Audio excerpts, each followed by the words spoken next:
سلام دوستای عزیزم، امیدوارم هر جا که هستید حالتون عالی باشه.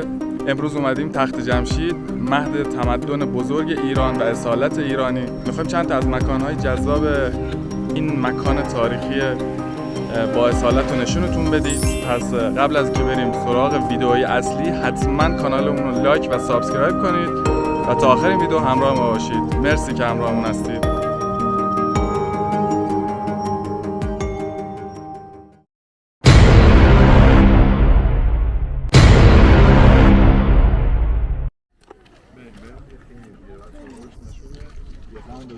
ما دیگه سیر شدیم.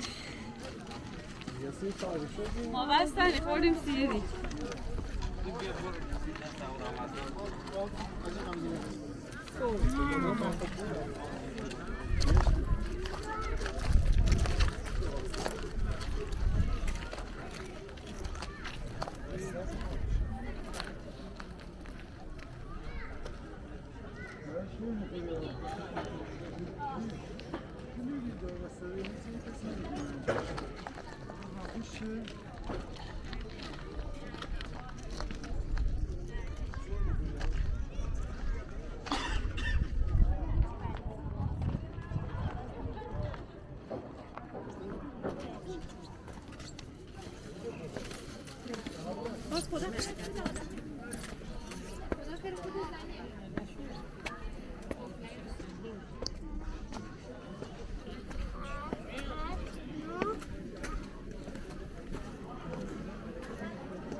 اینجا آرامگاه اردشیر سوم هست. نسبت دادن این آرامگاه به اردشیر سوم هنوز کاملا ثابت نشده، اما این آرامگاه با ارتفاع 40 متری از سطح زمین و از صفحه اصلی تخت جمشید ایجاد شده. در بالای آرامگاه شاه رو میبینیم که بر بالای تخت شاهی با یک کمان در دست چپ و به حالت احترام در برابر آتش مقدس، نقش فروهر، انسان بالار و قرص ماه در حال نیایش است. تخت شاه را 28 تن از نمایندگان ملل تابع امپراتوری هخامنشی بر دست گرفتند. نمای ورودی آرامگاه مانند ورودی کاخهای تخت جمشید ساخته شده است. درون آرامگاه 2 گور سنگی ایجاد کردند که احتمالاً جای دفن شاه و ملکه بوده است. در پایین آرامگاه و در برابر آن اتاقهای ویژه‌ای مربوط به آیین‌های مذهبی و متولیان آرامگاه بنا شده. تخت جمشید، این بنای بزرگ و با اصالت، توسط اسکندر مقدونی به آتش کشیده شد و تمام ثروت آن توسط اسکندر مقدونی به غارت برده شده است.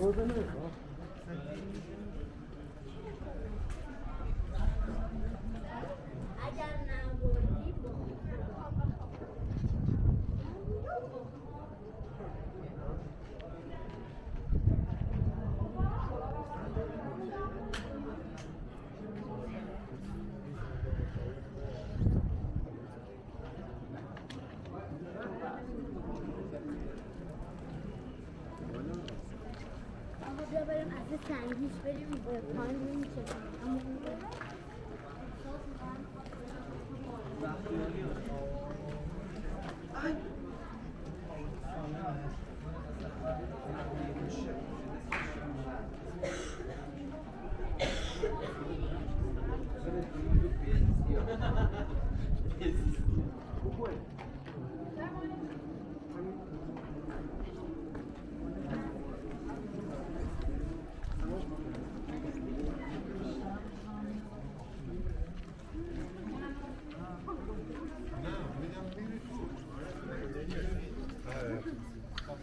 شنو داخل دلش راه رو نتونسته باز کنه.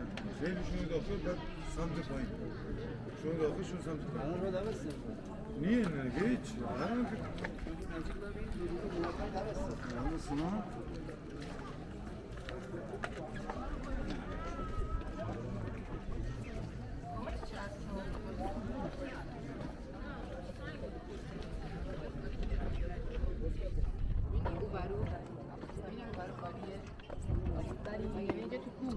نه خیر این اصلا شمارش هم بود اینجا کامل خود زنش هم بیا بیا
یکی مانو کلا کنه ببره پایین بابا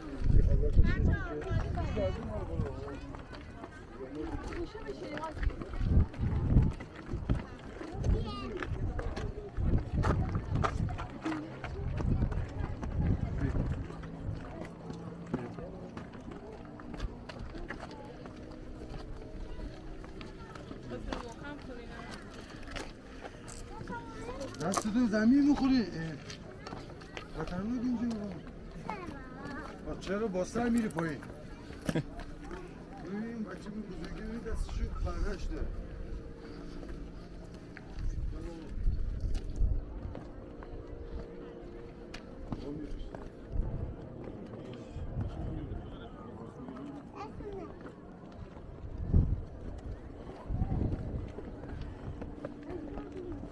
اگه منسیم یک پروه این که تو داره بیدم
تو دوست دارم.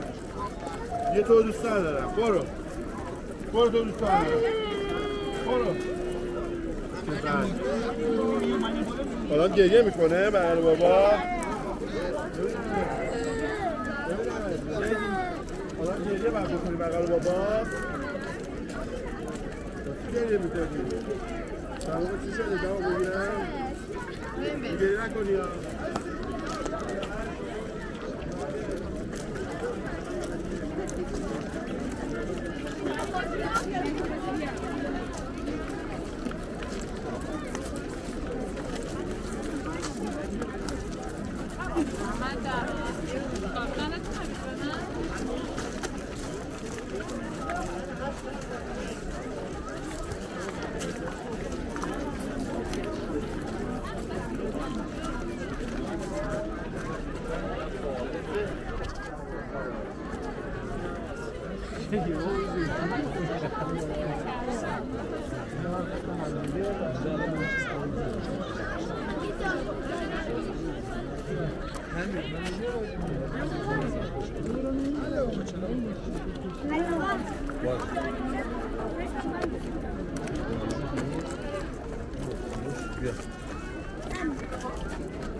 بیایید مامان من راضیم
میتونی بیای؟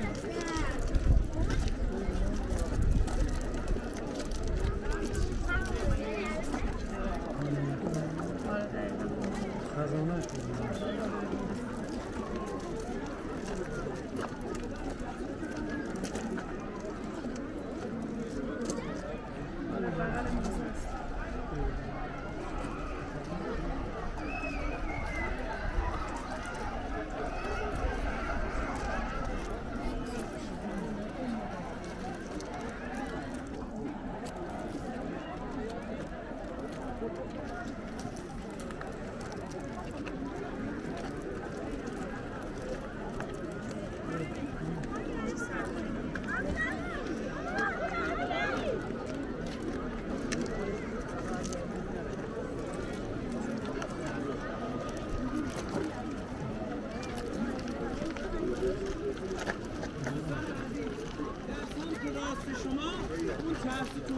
سنگی که می‌بینید علمه ستون از جنس چوب بوده که متأسفانه با سقف این مکان که جنسش اصلی بوده بعد از آتش سوزی ما اصلا یا سقف نمی‌بینیم، ولی وقتی سال 1310 اینجا رو خاک برداری کردن.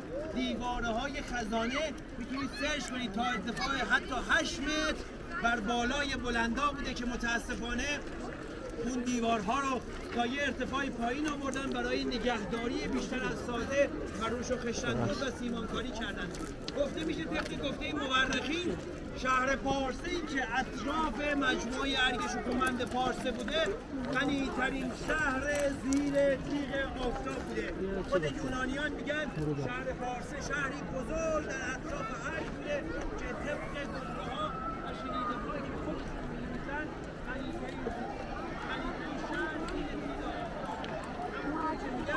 اسکندر 3000 شتر رو از اینجا به صورت زنجیروار علم میکنه و تمام گنجینه خزانه و طلاهای خزانه رو زنجیروار توسط این شترها از اینجا غارت میکنه و هنوزم که هنوز کسی نمیدونه چه اتفاق سر این گنجینه افتاده باشن.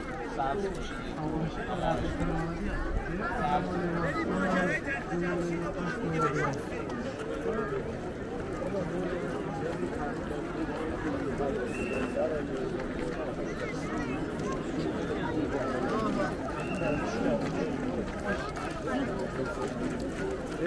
Thank you.